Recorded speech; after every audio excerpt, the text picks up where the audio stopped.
আসসালামু আলাইকুম রহমতুল্লাহি। সম্মানিত দর্শক, সারা বাংলাদেশে আমিরে জামাত ডক্টর শফিকুর রহমানের জয় জয়কার শুরু হয়েছে।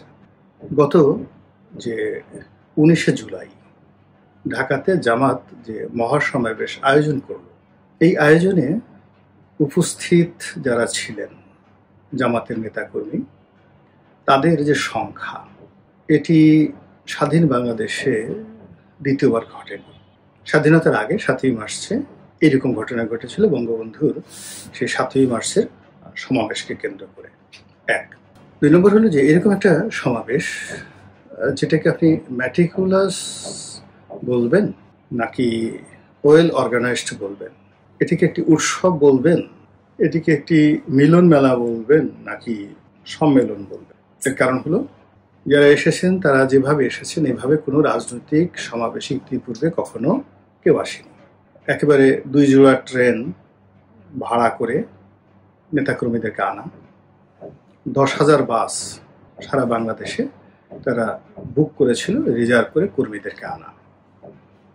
এরপরে এই কর্মীরা যার যার মতো করে নিজেদের খাবার, সকালের খাবার, দুপুরের খাবার, রাতের খাবার নিজেরা খাবেন এবং নিজেরা আয়োজন করবেন, এর জন্য কোনো সেন্ট্রাল অ্যারেঞ্জমেন্ট তারা রাখেনি। ফলে অন্যান্য সমাবেশকে কেন্দ্র করে খাওয়া দাওয়া, তারপরে শেষে সেগুলোর মারামারি, কাড়াকাড়ি, এগুলো নিয়ে যে বিশ্রী ঘটনাগুলো ঘটে, এখানে সেটা ছিল না। অনুষ্ঠানের স্থলে হাম ছিল, নাচ ছিল, অর্থাৎ ইসলামিক গান ছিল, তেলাওয়াতে কোরআন ছিল, তারপরে আজান হয়েছে, জোহরের আজান হয়েছে, আসরের আজান হয়েছে, জামাতে নামাজ হয়েছে, বিরতি হয়েছে। এরপরে আগত মেহমানদেরকে অভ্যর্থনা জানানোর জন্য পানি ছিল, চিকিৎসা দেওয়ার জন্য সেখানে বিভিন্ন মেডিকেল টিম ছিল, অজু করার জন্য বিশাল অজুর আয়োজন ছিল, তারপরে জলবিয়োগ অর্থাৎ প্রাকৃতিক কর্ম করার জন্য, প্রস্রাব করার জন্য সেখানে চমৎকার আয়োজন ছিল। দিনের পর দিন, মাসের পর মাস চেষ্টা করেও যে ধরনের অনুষ্ঠান তাবলিগের মুরব্বীরা করতে পারে না, তার চাইতেও অত্যন্ত সুশৃঙ্খল ভাবে এই যে একটা সমাবেশ তারা করলো সরোয়ার্দী উদ্যানের মতো প্রান্তর জুড়ে। এবং সেখানে তাদের উপস্থিতি, বসার ধরন, মেহমানদেরকে নেওয়া, তারপরে শেষে সেখানে বিভিন্ন যে প্রবেশদ্বার, ঢোকার জায়গা, বের হওয়ার জায়গা, ভিভিআইপি মেহমান, কাকে মঞ্চে উঠাতে হবে, কাকে উঠাতে হবে না, কাকে কিভাবে অভ্যর্থনা করতে হবে, পুরো জিনিসগুলো ছিল একেবারে মোর দ্যান সামরিক। মানে সেনাবাহিনী যদি, বাংলাদেশ সেনাবাহিনী যদি কোনো অনুষ্ঠান আয়োজন করে, তার চাইতেও নিয়মতান্ত্রিক, দৃষ্টিনন্দন যাকে বলা হয় মঞ্চ ছিল, সুসংহত।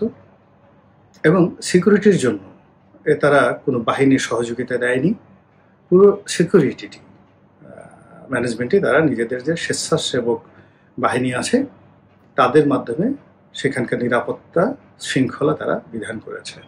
মঞ্চে বসা, বক্তব্য দেওয়া, অনুষ্ঠান উপস্থাপনা করা, এরপরে মেহমান সিলেকশন, যারা বক্তব্য দিবেন এবং যারা বক্তব্য দিবেন তাদের জন্য নির্ধারিত সময় একটি জায়গাতেও একটা ডট পড়েনি, একটা কমা পড়েনি, অত্যন্ত সুশৃঙ্খলভাবে একটা অনুষ্ঠান করেছেন। এবং এই পুরো অনুষ্ঠানের জন্য সবাই আমিরে জামাতকে যখন ধন্যবাদ দেওয়ার জন্য হৃদয় মন একেবারে রীতিমতো বিগলিত করে ফেলেছেন যে এইরকম একটা জিনিস, মানে এখানে পুরো অনুষ্ঠানটাকে একটা আনন্দ ভূমে পরিণত করেছিলেন এই আয়োজকরা। এবং আয়োজকের মধ্যমণি হিসেবে জামাতে আমির সকলের কৃতজ্ঞতা, ভালোবাসা, শ্রদ্ধার একেবারে যাকে বলা হয় শীর্ষবিন্দুতে ছিলেন। এবং যখন তিনি সেই আবেগটিকে নিয়ে মঞ্চে দাঁড়ালেন বক্তব্য দেওয়ার জন্য, তখন যে ঘটনা ঘটল, এখানে 3টে ঘটনা, তিনি একেবারে বলতে গেলে জ্ঞান হারিয়ে পড়ে গেলেন।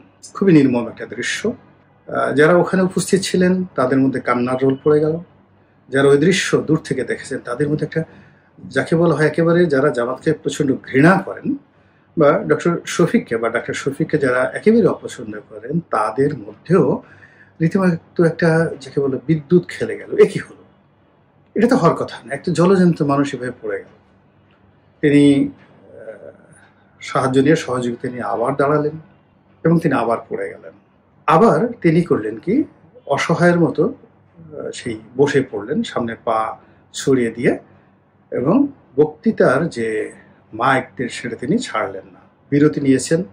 নেতাকর্মীদের কান্নাকাটি, আবেগ, কি হলো সব কিছু সামাল দিয়ে তিনি পুরো অনুষ্ঠান শেষ করেছেন। তিনবার বিরতি নিয়ে তার বক্তব্য শেষ করে তিনি রাজধানীর একটি হাসপাতালে ভর্তি হয়েছেন, এবং সেখানে দলমত নির্বিশেষে সবাই তাকে ভালোবেসে শ্রদ্ধা জানাতে গেছে, সহানুভূতি জানাতে গেছে। বিএনপির শীর্ষ নেতা তো আছেই, তার সাথে সাথে অন্যান্যরাও সেখানে গেছেন। এরপর তিনি এখন, আমি যখন আজকে এই ভিডিওটি করছি, তিনি এখন 20 তারিখে তার যে বাসভবন সেখানে আছেন, পরিপূর্ণ সুস্থ আছেন, এবং সবাই তার সঙ্গে শুভেচ্ছা বিনিময় করার জন্য তার বাসায় যাচ্ছেন। সেই ছবিগুলো আমরা সামাজিক মাধ্যমে দেখতে পাই। তো এর মধ্যে যে জিনিসটি খুবই উল্লেখযোগ্য সেটি হলো এই ঘটনা এবং এই অনুষ্ঠান এবং অনুষ্ঠান পরবর্তী তার প্রতি যে সহানুভূতি। সেক্ষেত্রে জামাতের আমির এখন যে জনপ্রিয়তার সর্বোচ্চ শিখরে পৌঁছে গেছেন, এটি এই বাংলাদেশে হয়নি, কারো ক্ষেত্রে হয়নি। 2 নম্বর হলো যে তাকে দেখে মানুষের যে সহানুভূতির ভাব এসেছে, মানুষের যে মৌন সমর্থন এবং শ্রদ্ধা, প্রেম, ভালোবাসার যে আবেগ এবং অনুভূতি তার এই দুর্ঘটনার পরে তার প্রতি আপতিত হয়েছে, এটি তাকে এক অনন্য উচ্চতায় নিয়ে গেছে। যে উচ্চতায় এই মুহূর্তে তো দূরের কথা, আমি বাংলাদেশের জীবিত অবস্থায় কোনো নেতাকে এইভাবে দেখিনি যে মানুষের ক্ষমতায় থেকে মানুষের সহানুভূতি, ভালোবাসা পেয়েছে।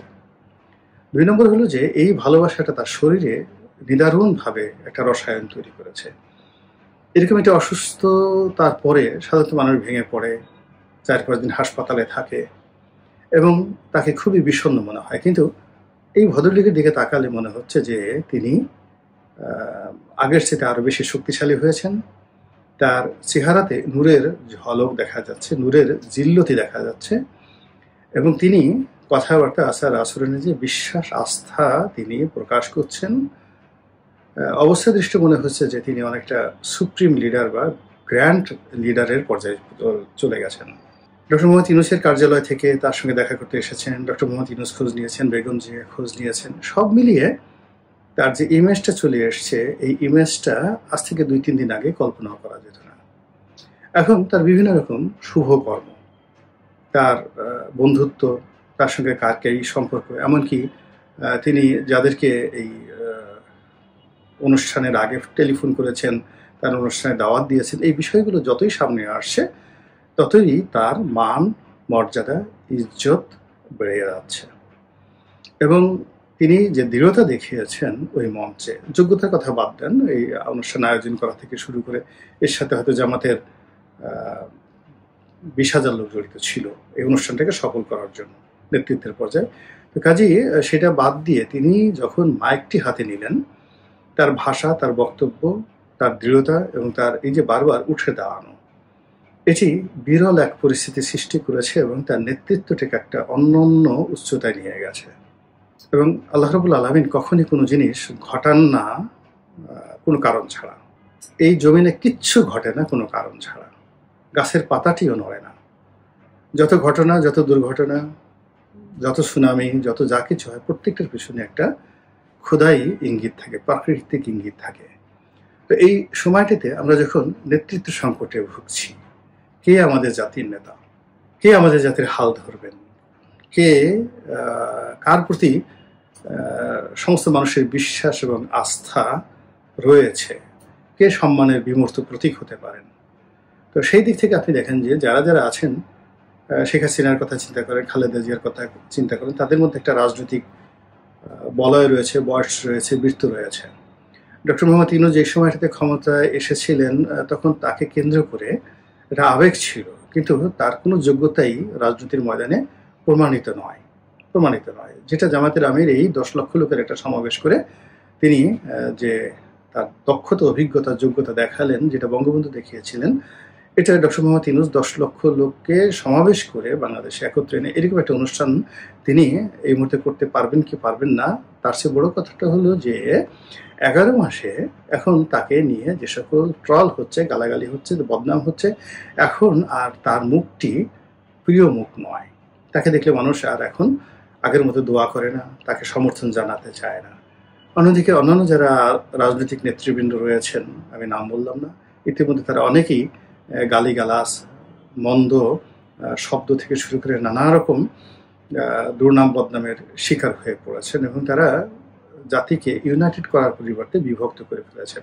তো সেই দিক থেকে এই যে ডক্টর শফিকুর রহমান সাহেবের অল অন এ সার্টেন এইভাবে উদ্ভাসিত হওয়া, একটা যাকে বলা হয় পোর্ট্রেট তৈরি করা, এবং 18 কোটি মানুষের মধ্যে প্রায় সবাই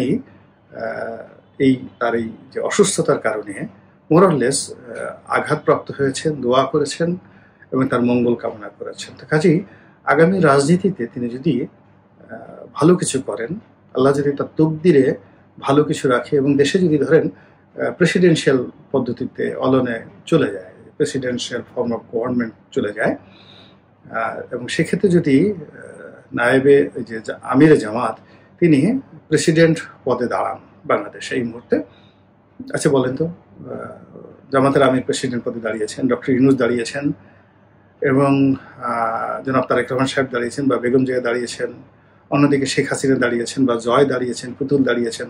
আপনি দেখেন তো, ভোটে সিল মারতে যাবেন, সিল মারতে গিয়ে এখন এই যে আজকের দিনে জামাতের আমির যে পোর্ট্রেটটা আল্লাহ তৈরি করে দিয়েছেন এই ঘটনার মাধ্যমে, উনি তো একজন ডাক্তার মানুষ, পরিপূর্ণ সুস্থ মানুষ, এরকম কেন তিনি করবেন? ওখানে যে ঘটনাগুলো ঘটেছে, পুরো ঘটনা ধরেন 5 থেকে 10 মিনিটের মধ্যে এই ঘটনাগুলো ঘটেছে এবং এই একটি ঘটনায় কোনোটার উপর তার কোনো হাত ছিল না, কোনো অভিনয় ছিল না, পুরো ঘটনাটাই প্রাকৃতিক। এবং এরকম একটা ঘটনা ঠিক ঘটেছিল মিশরে গামাল আব্দেল নাসেরের ক্ষেত্রে।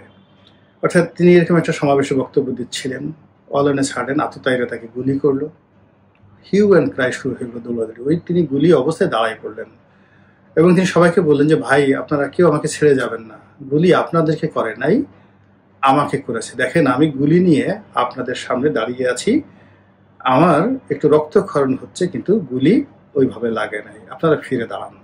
হাজার হাজার মানুষ ফিরে দাঁড়ালো এবং পুরো অনুষ্ঠান তখন সারা দুনিয়া রেডিওতে সরাসরি সম্প্রচার করা হচ্ছিল।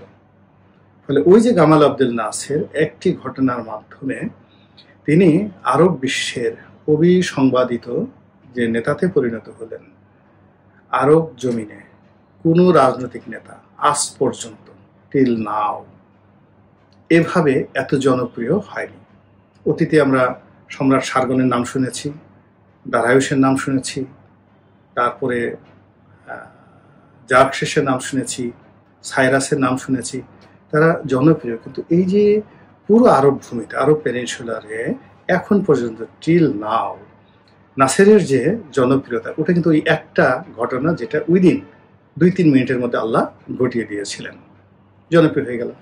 মহাত্মা গান্ধীর একই অবস্থা, তাকে নিয়ে যথেষ্ট বিতর্ক হচ্ছিল। তাকে যদি গুলি করা না হতো, তিনি যদি না মরতেন, তাহলে মহাত্মা গান্ধীর নামটি মহাত্মা আর থাকতো না, তিনি বিচারের মুখোমুখি হতেন। এরকম অনেক ঘটনা ঘটে গিয়েছিল, কিন্তু এক ঘটনায় he became the father of the nation, ভারতের বাপু হয়ে গেলেন। এখন এই যে জামাতের আমিরের যে অসুস্থতা, সেই অসুস্থতা থেকে তিনি যদি পরিপূর্ণভাবে ফিরে আসেন, আগামীতে রাজনৈতিক কোনো পট পরিবর্তন হয় এবং কোনো সুযোগ তৈরি হয় জামাতকে কেন্দ্র করে, সেক্ষেত্রে এই যে দুর্ঘটনা, এই যে অসুস্থতা এবং অসুস্থতাকে রুখে দাঁড়ানো এবং অসুস্থতার বিরুদ্ধে তিনি আল্লাহর প্রতি ইয়াকিন রেখেছেন এবং বলেছেন যে আমার কিছু হবে না, আমার যতটুকু হায়াত আছে শেষ মুহূর্ত পর্যন্ত আল্লাহ না চাইলে আমার কিছুই হবে না। ফলে যতক্ষণ আমার হায়াত আছে আমি কাজ করে যাব, মৃত্যুর ভয়ে আমি এখান থেকে যাব না, বক্তব্য না দিয়ে যাব না। এই দৃঢ়তা, মানে ইমানের কথা সবাই মুখে মুখে বলেন, ইমান অনেক আছে, কিন্তু দেখা গেল একটা যোগ দেখে ওরে বাবারে আমার ইমান এখন আর নাই। বড় বড় ইমানদার ব্যক্তি কিন্তু তেলাপোকাকে ভয় পায়, টিকটিকিকে ভয় পায়, তেলাপোকা দেখার সঙ্গে সঙ্গে তার ইমান চলে যায়। তো সেই দিক থেকে এই যে 3বার 2বার পড়ে গেলেন, তারপরে বসে বসে তিনি যে বক্তব্য দিলেন, বিধ্বস্ত, মাথায় টুপি ছিল না, বিধ্বস্ত অবস্থায় তিনি দিলেন, কিন্তু তার কণ্ঠ ছিল দৃঢ়, ঋজু।